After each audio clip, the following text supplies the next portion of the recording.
I'm Christopher Bailey. I am currently the Senior Director of Consulting Services at Lucid Software.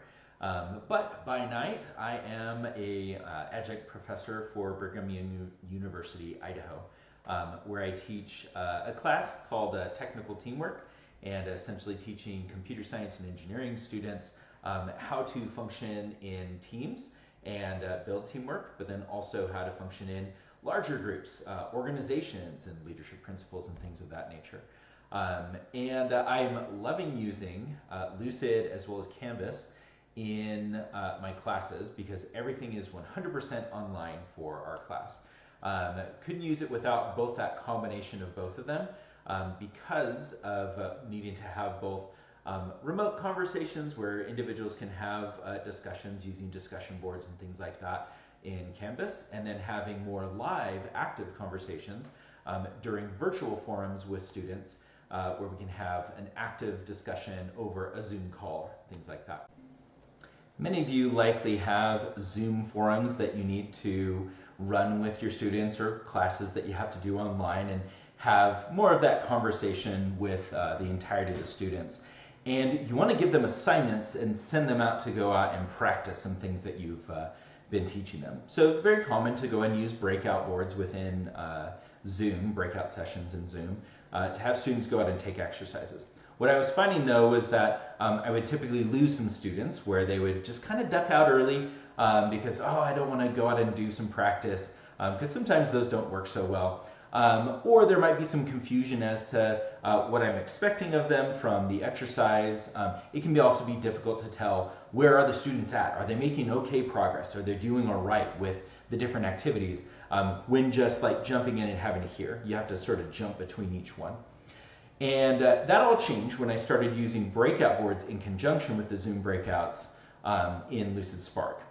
And start to get towards more of these kind of benefits here of not seeing anybody leaving, being able to see differences between student responses and accelerating them into some practical application, plus some creature comforts of being able to more easily see and facilitate breakouts that are going on. Let me show you real quick what that looked like. This is an example of a concept that I was teaching our students. And I wanted them to go into a breakout afterwards to go out and explore that concept by applying it to a scenario that I'm giving them. So here in Lucid Spark, I've created breakout boards that they can each go into.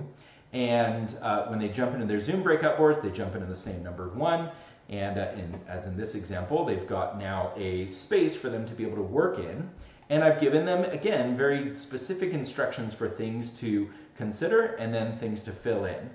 What's really great about this is I can actually do a couple of things just from this view here as a facilitator with the breakout boards. I can see where the students are at. You see my little icon there. I can see who's in each one. So are they actively participating within there?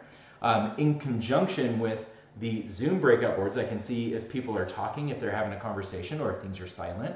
And then if I'm concerned, I can see here a high-level view of what their board looks like, or I can just immediately jump to their board and see, what does the conversation look like? Do they look like they're making progress? And instead of me having to jump in and interject, I can just jot down a sticky note here for the group saying, hey, this part right here is going really well. You should jump onto the next section, or maybe consider this as a bit of an improvement, okay? That's really helpful for the conversation itself.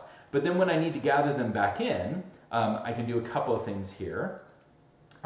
First, I can add everybody or bring them back to the canvas, to our main board.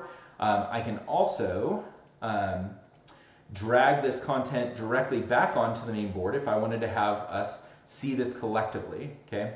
If I come here, then I can say insert content, and then that will copy the content from that breakout board directly into here. And then I can do other group and sorts to see what are differences between the students' conversations that they're having, or maybe point out and say, hey, let's have team 2 jump into this piece a little bit. So that helps to capture their attention a bit more than what I was doing previously, and give them much more specific and better instructions for what to accomplish. So I found those breakout boards, those breakout sessions actually work a whole lot faster, and I'm able to more easily facilitate a bit of those conversations.